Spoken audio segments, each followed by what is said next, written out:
Let's get into it, man.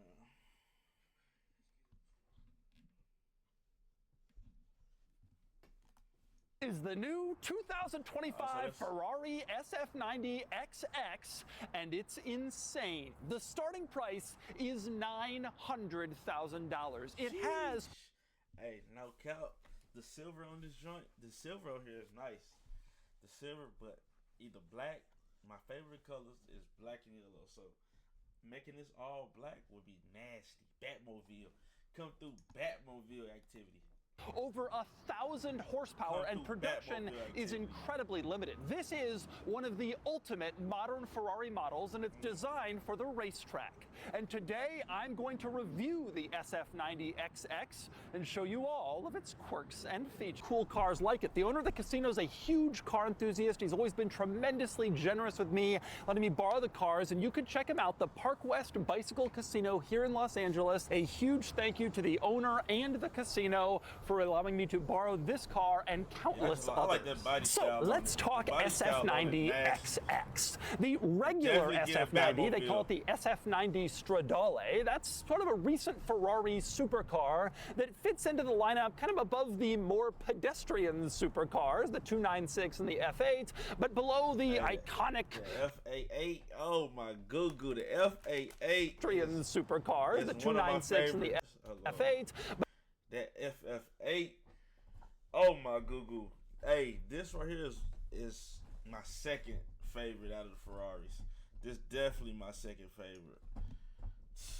But below the iconic, historic supercars like the F50, the Enzo, and the upcoming F80. And the SF90 fits right in between. And the regular SF90 is fine, impressive car in its own right, but this is very special. The SF90XX continues a tradition of other XX track-focused Ferraris, starting with the FXX, which was a racing version of the Enzo. Then there was the 599XX, and then the FXXK, which was a racing version of La Ferrari. The big difference here is those were all track cars, not street legal. This is track focused. It's a racing version, but it is street legal. You can drive it on the road, and that makes it extra cool. So what makes this car so special? Well, we begin with the powertrain. This is a plug-in hybrid.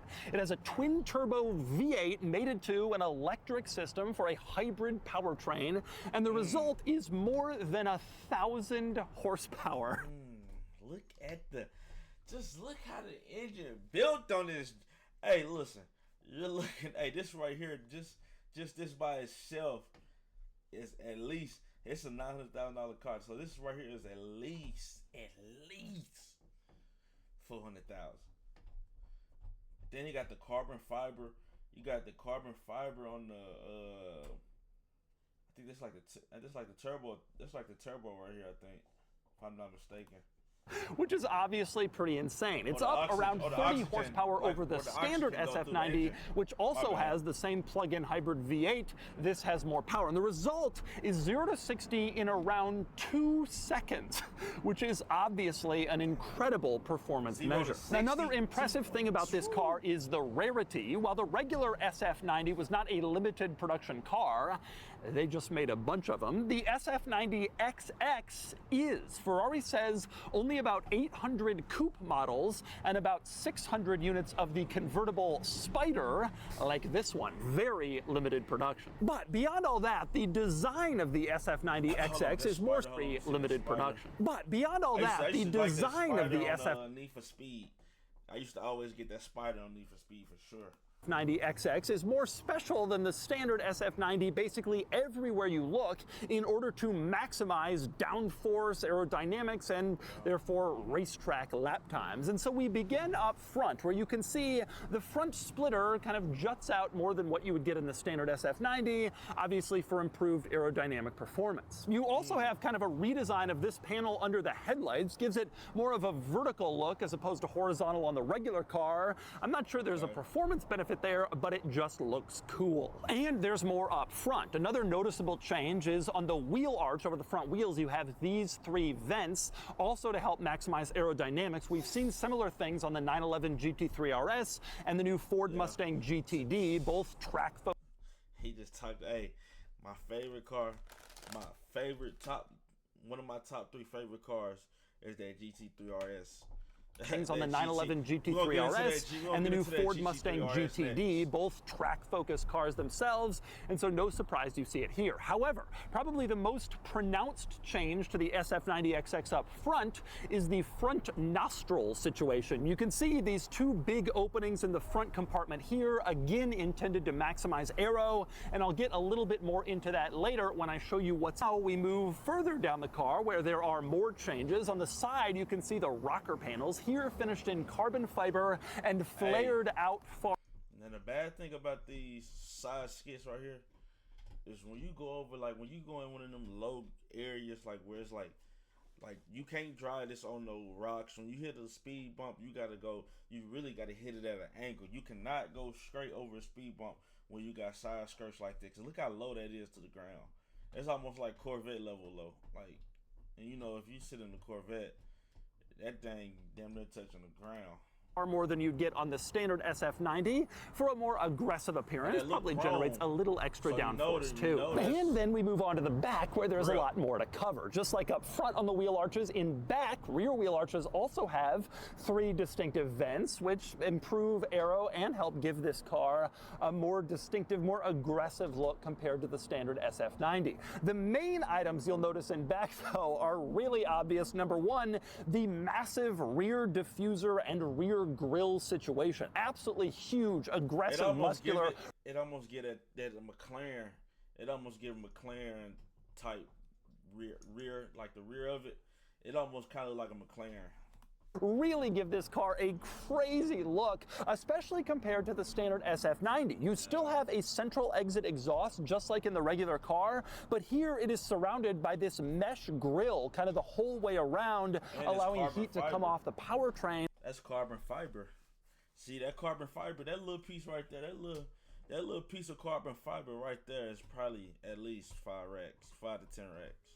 Just for this little carbon fiber. The regular car has this panel painted. It's a lot more classy. This is a lot more racetrack aggressive. But probably the most noticeable thing back here is the rear wing, which is absolutely massive. Obviously, they install it in this car to generate more downforce, better aerodynamics. That's the purpose of a rear wing. But the interesting thing is to see one on a Ferrari. Ferrari doesn't do rear wings. In fact, this is the very first Ferrari road car to have a rear wing since the F50, which was 30 plus years ago. They finally brought back a rear wing in this car. That's how serious they are about aerodynamics. And behind it, I really don't like them rear rings. I don't like them ones that be super bulky and all that. I hate them. Like, I think it make the car ugly. That's the only thing that kind of mess that I kind of would, when I get my GT3 RS, is that wing, dude. I hate that big wing on the back of it.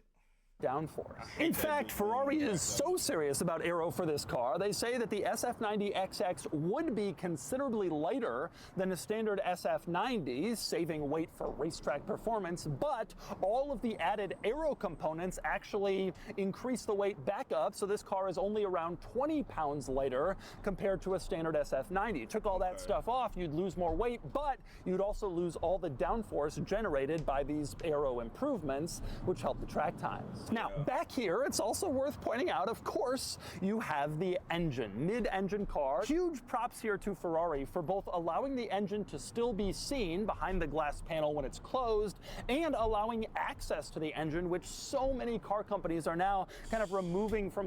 Do you see all that carbon fiber? Oh my, look at all that carbon fiber in there. That's one thing I like about Ferrari too, because a lot of they cars have a lot of carbon fiber. Like a lot of they, like, I want to say like what 2019s and up got a lot of carbon fiber on it.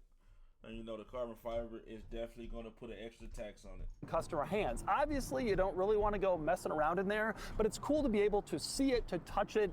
That's kind of the whole thing about these cars. And of course, the engine makes some nice sounds. Take a listen to an exhaust rev or two from the SF90XX. That ain't no cold start. I wonder how.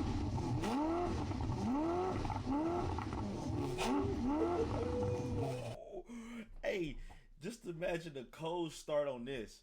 The cold start on this is crazy. Oh, the cold start on this will sound crazy. Hold on. That's the sound of beauty. That is the sound of beauty. And next we move inside the SF90XX. Getting in is kind of interesting. First off, this cool key. You have this rectangular key with the Ferrari famous prancing horse logo. I saw Agent got his Ferrari, and he had a key something like this.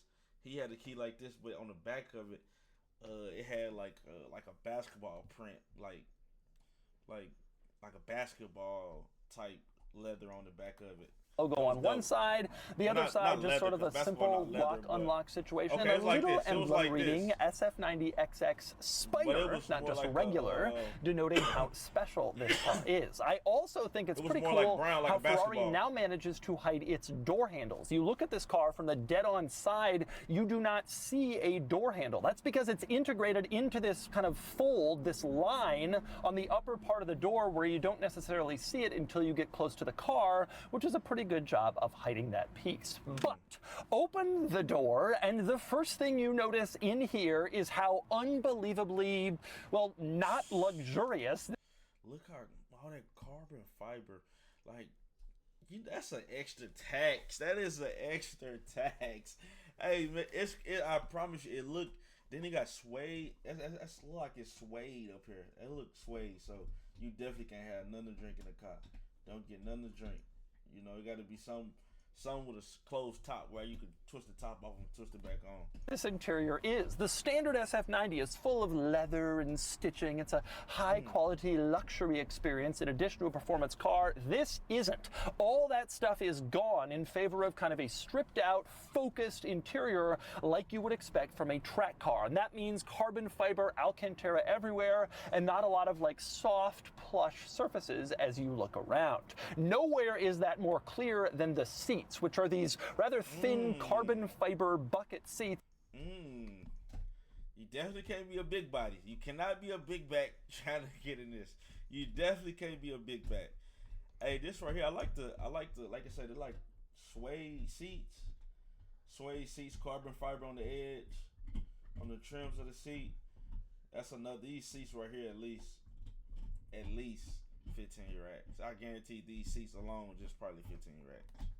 As you can see, trimmed in Alcantara and designed to keep you in place as you fly around the racetrack, keep you from sliding outside your seat, which is pretty cool. But the racing focus certainly doesn't stop there. Probably where it's most clear is the floor area, where you can see no leather trim floor mat or carpeting. Instead, it's all metal down here, and there's various exposed pieces like welds. It is certainly... This is the part I hate. This is the part I dislike. This part I would dislike about this car. Like, I'm paying $900,000 and my floor seats are metal, and then you can see, like you said, you can see the welding like put together of the car.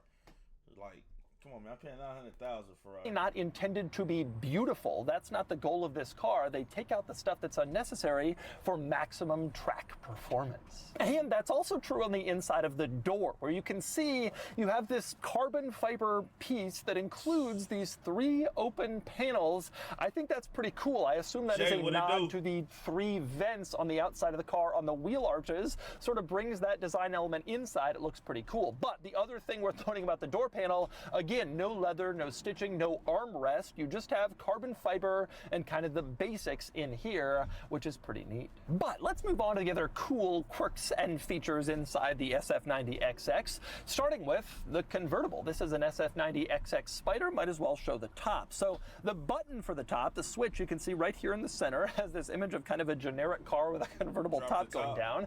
But you press that, and then the top goes down, as you can see. Obviously, fully power, this retractable hardtop, goes down and creates a convertible experience in your track car, which is kind of a cool thing to be able to do. And of course, if you want to raise the top, the switch goes the other way, and again, it comes right back up, again, fairly quick, full power, retractable. You don't do anything, no lashing, nothing like that. The car does it all for you, and it's pretty neat. And one rather cool detail of this car, directly next to the switch for the power top, there is a button for a power window. You're thinking that's not that rare, except the window is the one in back, behind the seats. You can roll down this window. So if you don't have the roof down, but you want to get some like airflow in the cabin, you can drop your rear window like in a... That's what they call it.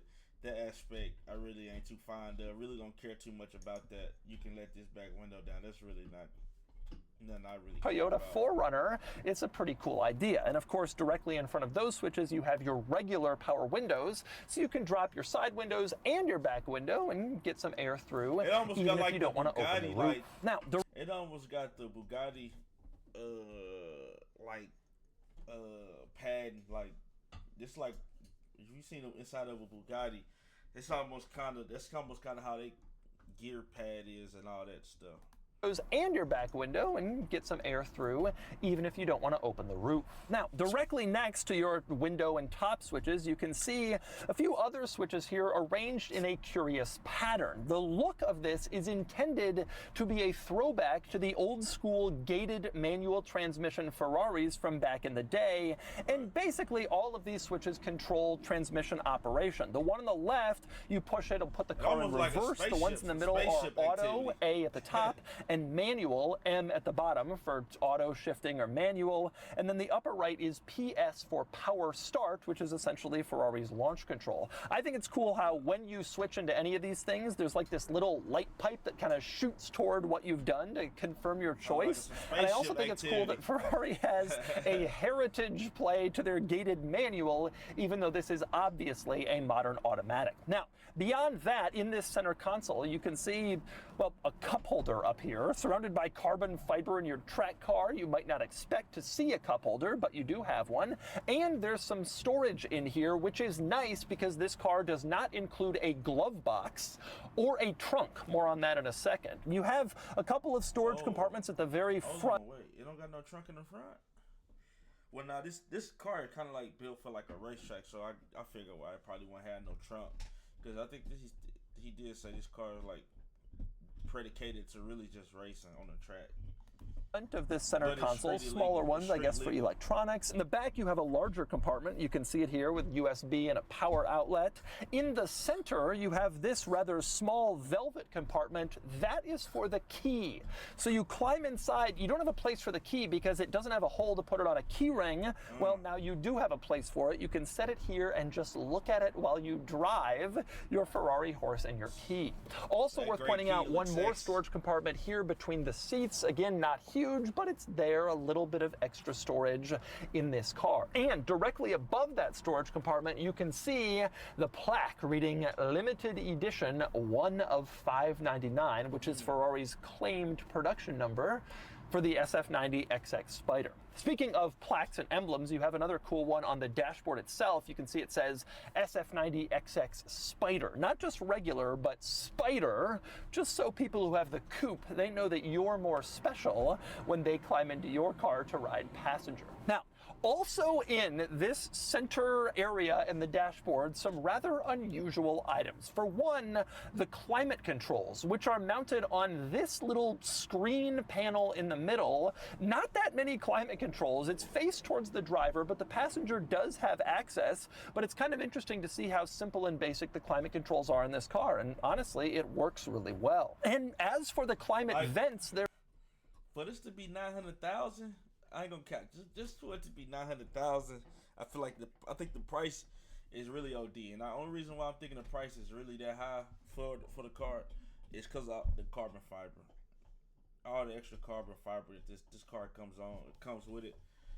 This definitely, I think without the carbon fiber on it, which I don't think it can come like that. Would it's been a SF90XX Spider, which you give it like an extra. I think this car can easily go for 700, 800. I don't think this is $1 million car though. This shouldn't be $1 million car. I think it should definitely very strange. Adjusting the vents is done kind of by hand. You They can move take the off vent around and it looks like 150,000 it's before. floating in space, but you can move it up, down, side to side, depending on where you want it to go. A rather unusual climate vent, but it seems cool and futuristic, much like the car itself. Also interesting in this center area is the rear view mirror, which is a camera, actually. You can make it a mirror like it is now, but the rear window is small, you can't see much. Flip this switch and it becomes a camera that projects from here. You can see the camera is mounted here on the deck lid, and that's showing what's behind you. Now that feature I definitely like. I definitely like that feature. That is a dope feature right there to have. Obviously, when you have the camera setting turned on, you get a much better view of what's behind you than the actual mirror itself, which contributes to this car's safety and obviously makes it easier to maneuver around and especially back up. Now, your last interesting item in this center control stack area is this screen here, which is intended, I guess, for passenger use, to be able to, I guess, adjust the radio or various vehicle settings, that kind of thing. But it's so laughably small, you can't really do much with it. I mean, look at the navigation map in this screen. It's incredibly tiny. In fact, I think that this passenger infotainment screen is actually smaller than the rear view mirror in this car, which is unusually large.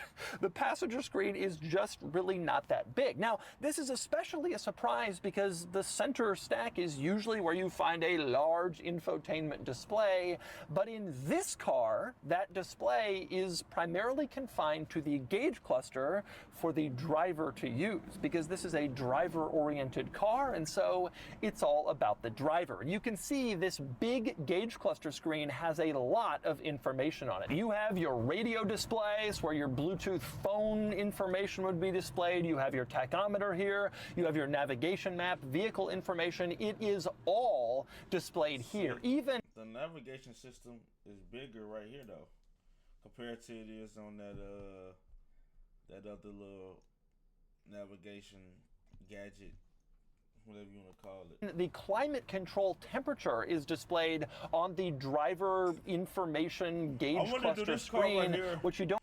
Do this car like overheat? Alright. Like once you drive it for like a certain amount, like does this car like overheat where you gotta like, cause this car, like, I think it's electric too. Like I think it's electric. Well, yeah, it look like it's electric because they go to the charge bolt.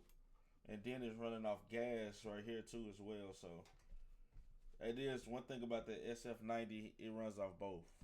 SF90 don't often see, but again, everything in this car is all about driver focused. And honestly, this screen is pretty cool. In its current kind of home setting, you have all this access to all this information, but you can maximize the view to just see the giant navigation map if that's what you want to see, which is pretty cool. And I think that would also be cool on a racetrack because you can kind of look at upcoming corners if you want to take your eyes down for just a second.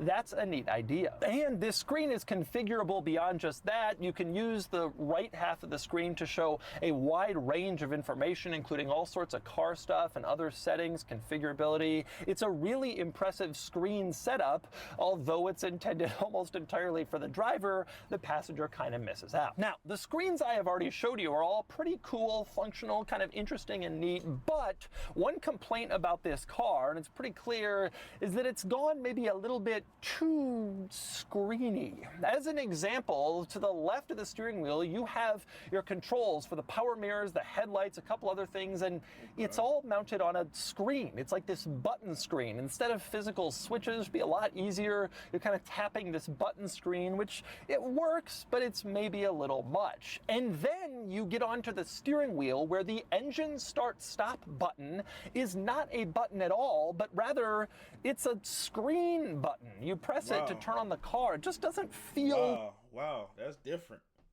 That's different.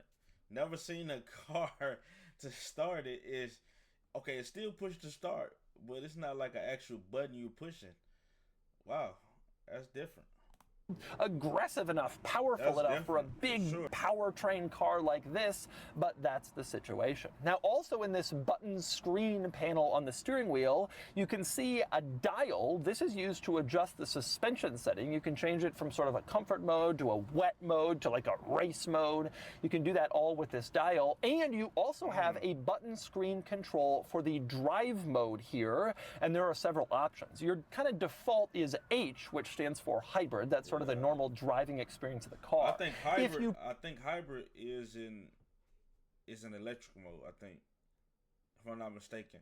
And then when he throw it in sport mode, it's right here. I think it goes switch over to gas, if I'm not mistaken. Press on the checkered flag, you go into a performance drive mode, sort of a sport mode, and there's one above that. If you press on this little clock, you go into the qualifying drive mode, which obviously is intended for racetrack use. And when you're in the qualifying drive mode, the SF90XX has a special new feature called Extra Boost Mode, which is activated when the driver floors the accelerator, and it's intended to give you like an extra burst of power and speed coming out of a corner, which is pretty cool. Now, your last drive mode down here you can see is labeled as ED, which stands for electric drive. Obviously full electric. Ferrari says this car can go around 10 miles on full electric power alone. Not something you would do frequently, but it's a possibility if you want to do something quietly or if you need it. Now, also worth pointing out, another set of button screen controls mounted on the steering wheel. Over on the left side, you have controls for various items like your Bluetooth, your cell phone connection. And over on the right, this kind of up-down pad and associated items that controls what you see on the driver gauge cluster screen. They definitely made the touchpad on this very tiny. They definitely made that tiny. I guess the steering wheel might not be that big, but they definitely made the touchpad tiny. So a lot of button screen controls in here, although you also have some nice physical buttons on the steering wheel that are pretty cool. One, your turn signals, which are mounted with these thumb buttons on the left and right side, obviously corresponding to left and right turn signal, which you can press from the front or the back to activate. That's pretty cool. You also have physical buttons on the steering wheel for the headlights. You can see over on the left side, auto headlights, you can flash your high beams, and over on the right, you have controls for your windshield wipers. You can do the windshield washer, turn on your regular wipers, and then this dial allows you to configure the frequency of the intermittent wipers. All of that is integrated onto the steering wheel along with these giant shift paddles up on the right, down on the left, because again, this car is all about driver focus, so everything is within easy reach of the driver rather than stalks and buttons in the center control stack. You have it all right on the steering wheel. Now, beyond that stuff, a few other interesting quirks in this interior. For one, the interior lights are very tiny. You turn them on in this little pad up on the ceiling that also includes your door locks, but you tap on the light and hey, you're not finding nothing in your car with these itty bitty lights, man. No way, Doc. There's no way you finding anything in your car with them it turns lights. On very tiny, but very directed, so it gives you good in-cabin lighting, which can be practical to have. Also, another interesting quirk of this car, getting out. There is no door pull that you pull to open the door. Instead, you press a button, which electronically pops the door open, and then you climb out. However, in case the battery dies, so you don't get stuck in your car, or if the electronic popper fails, there is a mechanical door handle backup, and it's hidden down here inside this little mesh storage compartment on the door panel. You can pull on this and open up the door manually with an old school mechanical release if your door button situation has failed. And finally, we move up to the front compartment in the SF90XX. I mentioned I'd come back to this, and now I am. You pop it open and you discover it doesn't have hydraulics to keep it in place. It's a carbon fiber panel. The hydraulics would add weight, so instead you keep it up using a traditional old school prop. You stick it in, you prop it up, and then you can access the front compartment. Not that you will need or want to very often, because there's no storage here. There's no front trunk in this car. Instead, it's all mechanical components up front. Now, this portion in the rear gives you a little window into some of the electric wiring for the electric battery in this car. You have like a little look in, sort of like the window in That almost like a controller, a joystick. That almost like a remote control. Back onto the engine, well, here you can see some of the electric stuff, which I guess is kind of cool. Now, directly below that, you can see it says RAC-E. This apparently is an acronym for Rotation Access Control with Electric, and it's supposed to be touting like kind of a front torque vectoring system to improve handling. All of this stuff is included in the regular SF90, the RAC-E, the window into the electrics. It's not special to the XX. What is special to the XX is in the middle of this whole front trunk situation. The standard SF90 has a compartment here, a luggage compartment, and it comes optionally with fitted luggage that perfectly snugly fits into the compartment. Obviously, all of that stuff is gone for this, the track version. Instead, you have stuff here. Specifically, this is where the air comes through that goes out those front nostrils in the front trunk that I showed you before, the ones that are exclusive to the SF90XX. Apparently, this is exhaust air. It comes in, it meets the radiators, and then it comes out the exhaust through the nostrils in order to improve cooling for this car, and that's why they've done this, and that's why they've stolen the trunk space. Another difference between the XX and the normal everyday strip. And one other cool thing you'll notice in this front trunk compartment situation, on the inside of the trunk lid, there's a plaque, and this plaque details all of the options equipped to this car. It goes through like the whole thing. So in case the owner loses the window sticker, you still have a record of exactly all the crazy features this car has, which is pretty cool. I am very excited to get this car out and find out how it drives. So let's get behind the wheel of the SF90XX. Holiday season. Remember your training, Kyle. If it can be boxed and bowed, you will find it. All right, driving the SF90XX. Very compact. Man. I think all cars like that is definitely going to be awesome cars. Why am I driving the SF90XX? 500,000 and up Man. is going to be compact. The thing about this car, God, it's so quick. The thing about this car is two things. It is so fast.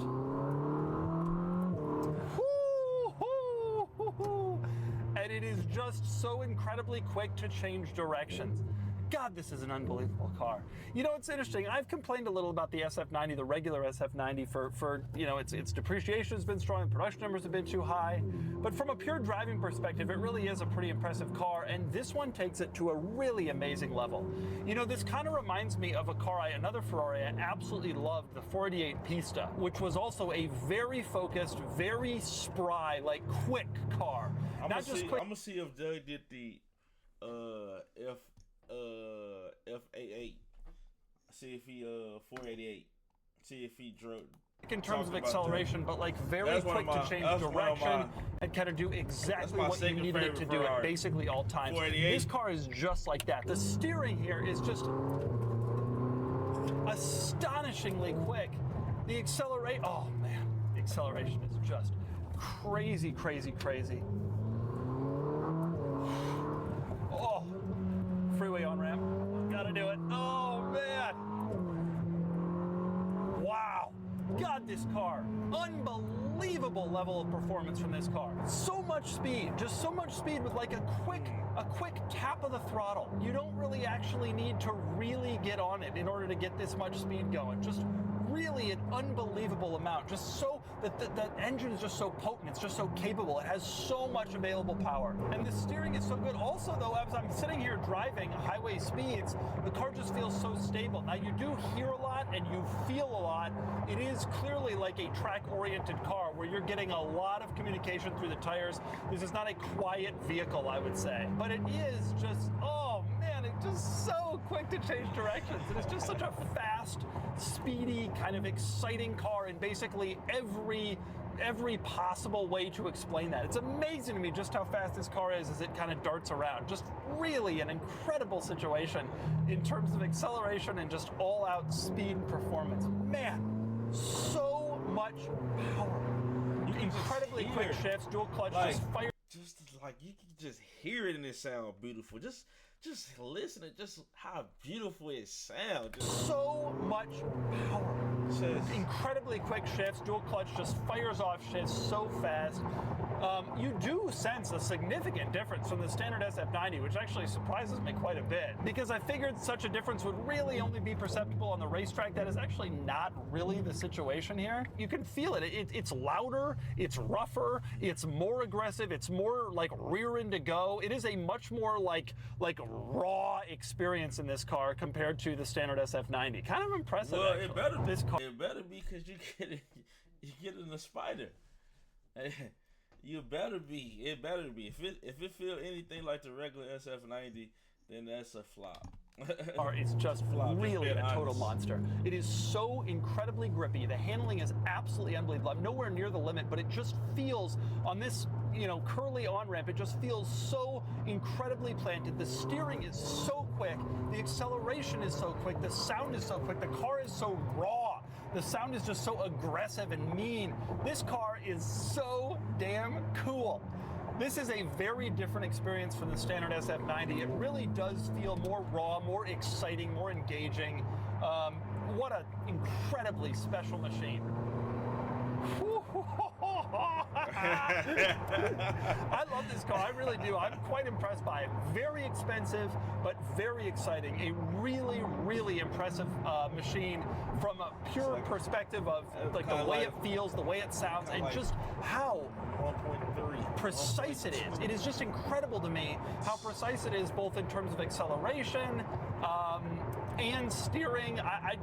The car is just like a missile that you can kind of guide into exactly whatever spot you want to in a quite impressive way. Overall, I think there's really a lot to love here. Regular SF90 have not been incredibly hot on. It drives well, but this car just takes the rawness and the craziness to a totally new level. It doesn't, on paper, seem that different. 20 pounds lighter, 30 more horsepower, not that significant, but from a driving perspective, this car just feels so much more engaging and crazy and raw and just fun. And it really is fun. And even driving it regular, like it seems okay.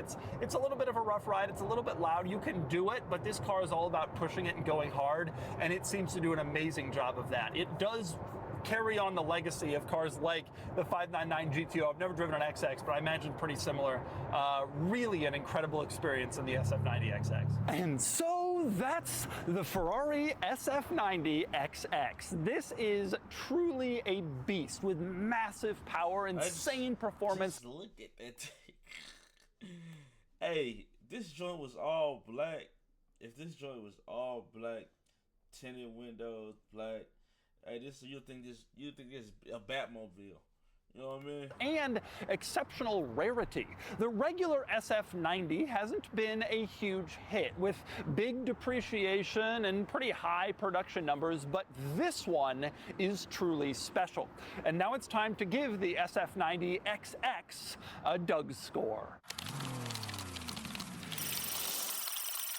And the Doug score is here, 73 out of 100, which puts the SF90XX here against rivals. All I have to say is, wow, this car is now one of the highest Doug scores.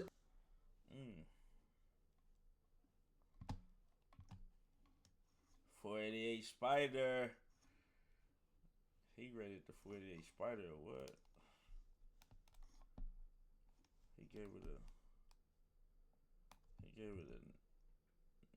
9 for styling, 9 for accuracy, 9 for handling, I guess 9 for fun factor, cool, I think. I don't know, the fun factor, I guess it's under, and then cool factor. I think the cool factor would be at a 10, especially if you can pull the top off that joint. Daily, I guess its highest could be a 7 on the features. Comfortability, a 4.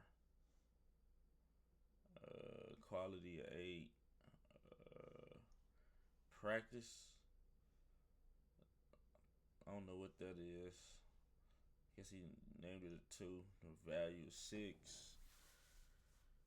So it's cool. I don't see that GT. He got the GT2 RS, but I don't see that GT3 RS on here. I don't see that GT3 RS that should be on here. It's cool though. We're gonna let him slide. We're gonna let him slide with this one. Oh, he do got it on here, but it's at the bottom. Hold on, let me see. Let me do this. My fault. All right, there we go. He got it at the bottom. He got styling at 7. Actually, handling 10.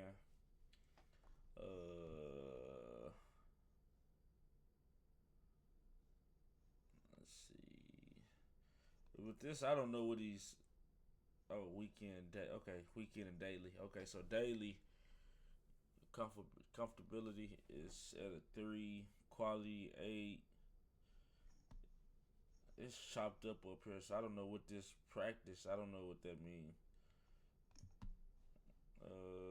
Value. I guess it's how much the car costs, or how much you value the car or something. I guess. But I understand why he gave it a 3 in the comfortability, because it is kind of squish. It kind of your Camaro squish type vibe. So I understand.